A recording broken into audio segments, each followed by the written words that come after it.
बसपा के लिए मेरे को लगता है, मैं तेलंगाना से आया हूँ, कोई नया रणनीति का ज़रूरत नहीं है। बसपा का सुशासन, प्रशासन और अनुशासन, ये 3 काफ़ी है। बैठ नमस्कार, जाए भोजन टीवी देख रहे हैं और आप जो और मैं हूँ साथी आपके साथ पूजा इमदाद और के इस वक्त बाहर मेरे है, साथ जो कृपया उनसे भी शख्सियत है, अनुरोध है कि वो जल्द से इनको जल्द लगभग आपने मैदान की सोशल मीडिया इस्तकलाल पे के देखा अंदर होगा। आए और अपना इनके काम स्थान करने की ग्रहण जो करें। शैली है उससे लोग परिचित हैं। आर.एस. प्रवीण साहब, पहले तो बहुत स्वागत आपका भोजन टीवी पे। खुशी हो रहा है कि आपको मिलके। जी। तो सर सबसे पहला तो यही सवाल है कि कितनी मुश्किल से एक प्रशासनिक अधिकारी बनता है इंसान, वो जी-जान लगा के, आँखों में तेल डाल के, पढ़ाई करके, हाँ? इतनी मेहनत के 16 बाद 16 घंटे हर दिन 16 घंटे 3 साल मेहनत करके आईपीएस में आ गए। आईपीएस बने और वो पद छोड़ के वॉलंटरी रिटायरमेंट लेके आप राजनीति में आए, बसपा जॉइन की। ये विचार क्या था इसके पीछे?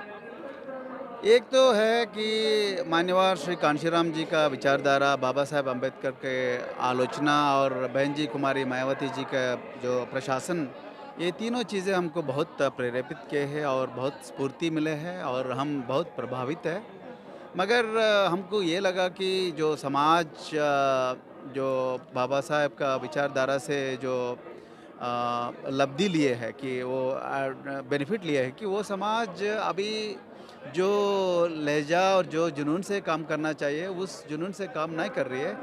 हम बहुत दुखी है इससे, मगर हम बाहर रह के कुछ नहीं कर सक रहे करके रो रहे हैं। मगर मैंने सोचा कि ऐसा नहीं करे, और हम सोचा कि ये अंदर आके, पार्टी के अंदर आके काम करने से और पार्टी को और ज़्यादा मजबूत कर सकते हैं और बहन जी को, और हम कुछ सहयोग बहन जी को हम दे सकते हैं करके हम अंदर आ गए, पार्टी में आ गए। आप तेलंगाना में लगातार एक बात कहते थे कि बहुजन राज लाया जा सकता है, आप उस ओर कोशिश कर रहे थे।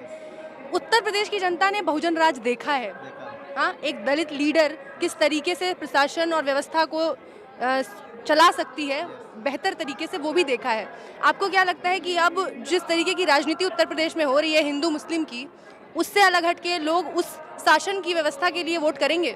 ज़रूर, लोग थक गए हैं हिंदू मुस्लिम का जो बीजेपी और आरएसएस जो नया चीज़ लेकर आ रहे हैं देश पे, थोप रहा है कि हिंदू मुस्लिम गड़बड़ करके, ये इससे लोग बहुत थक गए।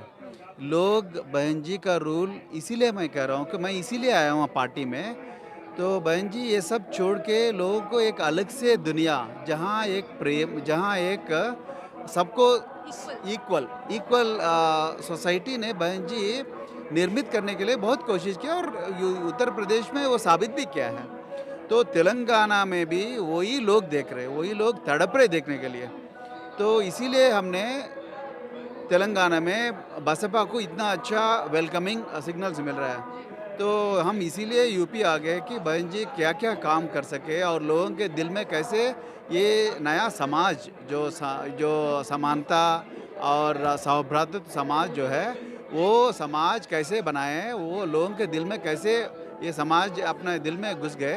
तो ये चीज़ सीखने के लिए हम इधर आ गए और बीजेपी का और आरएसएस का जो लोगों को तोड़ना लोगों को तोड़ना जो है, वो लोग कोई भी वेलकमिंग नहीं कर रहे। कोई वो लोग इतना जल्दी हो सकता है उतना जल्दी गद्दे से नीचे लाने के लिए सोच रहे बीजेपी को। सर, बाकी की जो राजनीतिक पार्टियां हैं, चाहे हम समाजवादी पार्टी के गठबंधन की बात करें या बाकी की जितनी भी तमाम पार्टियां हैं, कांग्रेस है, सभी कहीं न कहीं भाजपा की तरह उन्हीं के एजेंडे की तरह काम करने लगते हैं। वो हिंदू मुस्लिम तो हम भी हिंदू मुस्लिम, वो जाति की बात तो हम भी जाति की बात, उनके चाल पे चलने लगते हैं चुनाव जीतने के लिए, लोगों को तक अपनी बात पहुँचाने के लिए। लेकिन बसपा ने अपने किसी भी जो उनका रूल है, जो उनकी पार्टी का संगठन के जो विचार है, उससे कहीं कॉम्प्रोमाइज़ नहीं किया। जिस तरीके से बसपा काम करती थी, उसी तरीके से, उसी व्यवहार के साथ बहन जी काम कर रही हैं। उसी तरीके चुनाव के बिल्कुल अंत में उन्होंने अपनी रैलियाँ शुरू की। पहली कोई विशाल रैलियाँ नहीं की। आपको लगता है कि इस तरीके से भाजपा को हरा पाना मुमकिन होगा? बसपा के लिए मेरे को लगता है, मैं तेलंगाना से आया हूँ, कोई नया रणनीति का ज़रूरत नहीं है। बसपा का सुशासन, प्रशासन और अनुशासन, ये 3 काफ़ी है और कोई रणनीति बाकी पूरा फेक है। बसपा एक ही रियल है। Thank you.